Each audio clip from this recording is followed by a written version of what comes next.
Refined 155cc Blowcore engine. Isang liquid-cooled, 4-stroke SOHC, 155cc, single-cylinder, 4-valve, fuel-injected engine na may CVT ang pinagtibay. Sa patuloy na pag-unlad ng teknolohiya, ang na-upgrade na makina ay gumagamit ng bagong cylinder head at isang compact combustion chamber upang makamit ang mas mataas na compression ratio. Ang intake valve ay mas malawak na tinitiyak ang malakas na intake efficiency. Ang lahat ng mga pagsulong na ito ay nagbibigay daan upang makapagbigay ng higit na nakapagpapasiglang kapangyarihan na nagpapahusay sa kanyang pagiging maaasahan, makinis na acceleration at nagdudulot ng higit na kakayahan sa iyong biyahe. Ang makina ay idinisenyo na may layuning pagsamahin ang mahusay na disenyo at teknolohiya ng karera. Bilang resulta, ang pinakamabilis na automatic technology na may mga tampok na umakma sa pagganap at paggana ay nilikha. Engine type: liquid-cooled, 4-stroke SOHC, 4-valve. Cylinder arrangement: single-cylinder. Displacement: 155cc. Bore and stroke: 58.0 by 58.7 mm.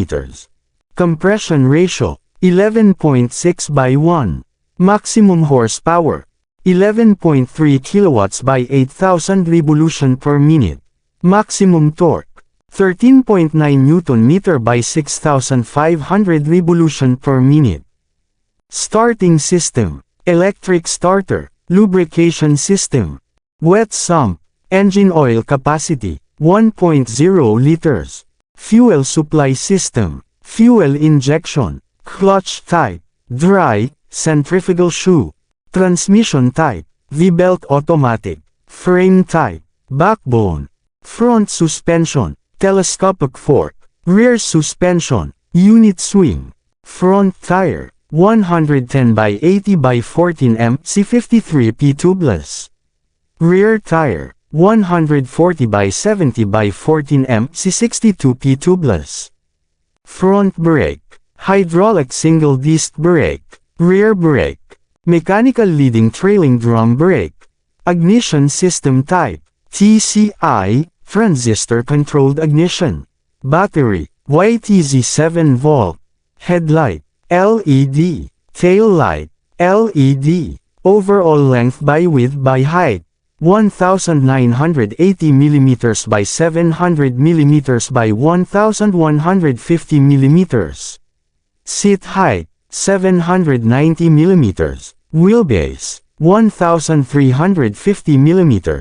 Minimum ground clearance: 145 mm. Wet weight, with oil and a full fuel tank: 124 kilograms. Fuel tank capacity: 5.5 liters. Meter panel: digital. Anti-brake system equipped.